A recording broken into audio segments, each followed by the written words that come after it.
Hello, welcome to Off the Beaten Tracks. I'm going to do some albums today that I've just finished digitizing. I bought the first few in a box. My record store sells boxes of records for $5, mostly classical and in very, very good shape. People just don't want classical music anymore. I guess culture is dead.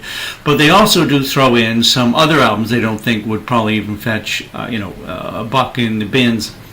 Most of those are things you find in the bins quite regularly, but are of iffy condition. So I decided to throw a few of these on the turntable to digitize them. I used one of my older needles so I wouldn't destroy my new one just in case. And the results were pretty good. Most of them turned out to be between, I bet VG++ to mint. You hear certain little bits here and there on a couple of these, but most of them, it's amazing what you can do digitally these days. No real distortion on any of these, which surprised me because some of them did look like they'd been played on very iffy machinery. The first one is this man, Johnny Mathis. This is, I think, from like 71 or something. I'm not a very big Johnny Mathis fan, but I decided to put it on anyway. Some of these songs are not in, I would say, his comfort zone and did not serve him well, but that's probably why I'm not a big fan of his. This, however, I am a big fan of Dean Martin. This was from the late 60s, kind of country pop, which he kind of got into, the Gentle on My Mind stuff. In fact, several of the songs on this sound like Gentle on My Mind with new lyrics. In fact, even the title song sounds like that. But Dean Martin albums, where I live in LA, fetch around $10 a piece for one that's in good condition. This was 7 cents.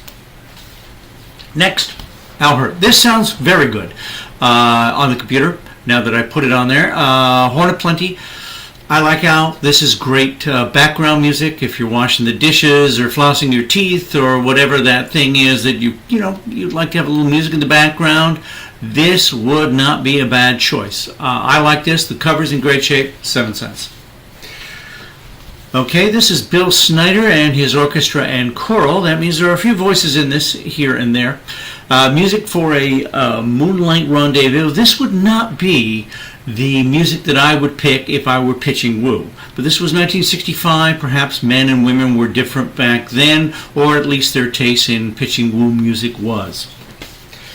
This cost me a couple of dollars. This is no, it's not Daryl Dragon, who's the captain of the Tennille. This is Carmen Dragon. What a great name. Great cover. I love covers like this. I have a real weakness. There you go. I think you can sit a little better there. For this type of cover. This is kind of lively music from the Iberian Peninsula, and Carmen gives it a go. Orchestral, easy listening kind of stuff. Again, something you put on when you're doing other stuff, or if you just like to sit back with a cup of tea, a glass of wine, and look at this cover, because I love this cover. Though it does look like her dress is on fire.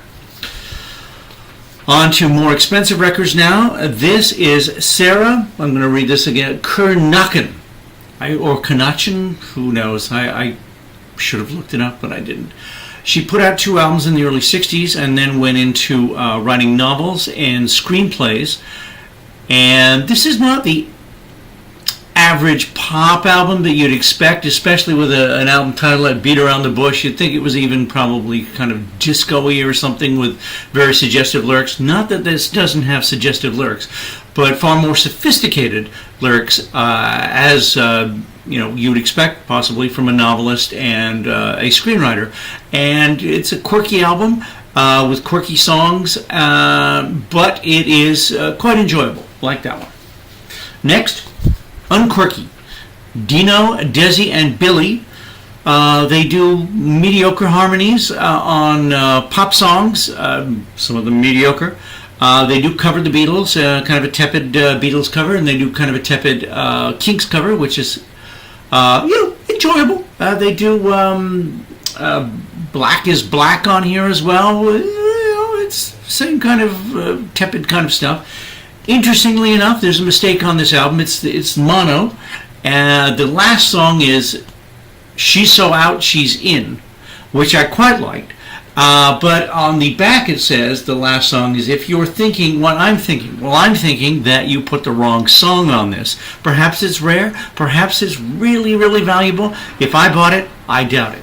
Okay. Next, now we're getting up in price. I paid a few bucks for this one. This is the original Joplin Fort. There's a T behind here. I had to look it up online because I didn't want to rip that off and rip off the ink underneath it.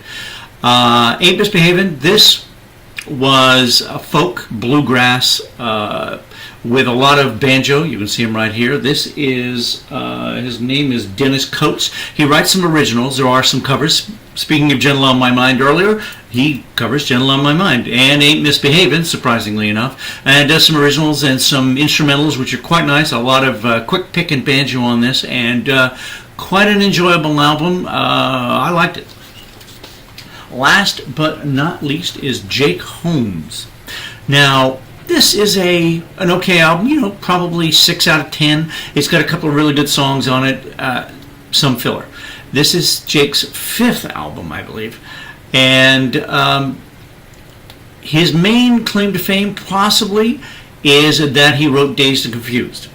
Yes, the Led Zeppelin Dazed and Confused. Early on, he was credited on, I think, when Mr. Page was with the Yardbirds. They did a version of this song, and he did get credit. But as Mr. Page got more and more famous, Jake Holmes got less and less mentioned till the point where he completely disappeared from the credits. Eventually, Jake, after writing many letters and getting no reply, had to sue. He went to court, and now the credits, when you see it on an album, say written by Jimmy Page, inspired by Jake Holmes. Now, I'm sure Jimmy must have paid a few bucks to get Jake down to inspired by, but vanity has its price. Jake also has the honor of writing Frank Sinatra's least successful album, Watertown, done in, I think, 1971, somewhere around there, about a factory town on its last legs. He co-wrote it with Bob Gaudio from the Four Seasons, and it flopped. And, Frank Sinatra put out a lot of albums, and to have been the least successful of all of them is somewhat of an honor, a dubious one perhaps, but an honor anyway. Later, he made a comeback with Randy Newman. He wrote the Be a Pepper song, which was all over television in the late 70s. I'm sure he made a good penny out of that, so good for Jake. And he probably makes a few dollars now out of Dazed and Confused now that that whole court thing has been settled. So those are the albums I have today. These have all been digitized and are safely on my computer now, and I probably will never play these albums again, but they were much loved while I was playing them, and now they're going to a place of respect in my shelves. Thank you for listening, and we'll talk to you soon.